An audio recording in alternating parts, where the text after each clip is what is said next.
So finally, I just thought I'd share some tips on what I've experienced on what needs to be in place, both before, during, and once you're into this journey. So these are the kinds of things that I think we learnt when I was at Santander, and some of them we did and some of them we didn't. But in terms of before embarking on the journey, genuine customer focus, departments really genuinely want to understand and think about how to solve customer problems cross-functionally across all departments. Secondly, is critical that senior leaders are bought in and that they sign up to some of the agile principles and they lead the way in delivering an agile transformation, setting clear goals, giving the squads autonomy, viewing failures as signposts on the road to achievements. And equally critical that leaders agree that data trumps opinion. So having clear, unambiguous and reported data in place, ideally before you start, is really important to help achieve some of these things. Secondly, what to consider during setup. Got to select the right people, people who collaborate, love new things, are positive and open. If you're trying to start off agile, it makes it so much easier if you've got the people who have that right mindset first. It's quite difficult to change a mindset. So when starting out and setting it up, much easier to pick the right people if you possibly can, who've got the right mindset. Keep it really simple. So try and pick something that's an objective that's simple and clear with some short-term quick wins. Absolutely overmanage the stakeholders.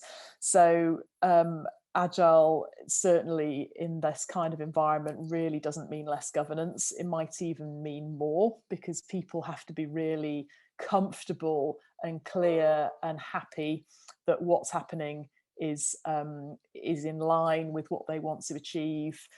So keep those stakeholders close is my tip for during.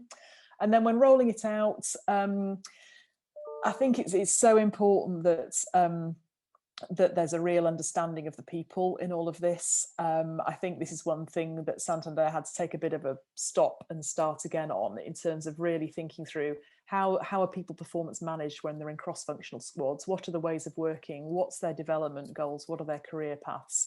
So really focusing on thinking about those things that are really important to the people in the teams. Obsessive focus on goals. So start with the customer and then set short-term goals and always rethink and think about how is what the squad's delivering, laddering up to organisational goals, be outcome focused. And then governance again, governance twice in one presentation.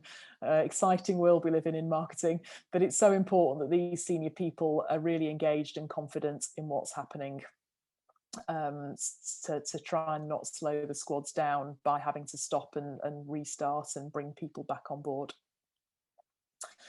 And then the results. So these results are 2 years old. I'm still in touch with people from Santander, and I know they've moved a long way from here, but these are the results I am allowed to share externally that are in the public domain. So big result that OKRs were implemented, discussed at regular levels, and really genuinely aligned everybody behind the most important priorities. Real improvement in the quality of marketing outputs, as measured by lots of delivery against those outcomes. So customer engagement in the communications, conversion rates throughout the journey, and all those measures of bringing customers through the journey and into the organisation. Huge improvement in speed to market. So the amount of time it took the teams to get emails out, as an example, halved. And part of that was due to the final points, where really inefficient processes were reduced or completely eliminated. So, for example, each time something went through for sign-off, it usually needs amends because somebody has a comment, but the volume of those amends was reduced by 45% because of that collaboration and focus and working together.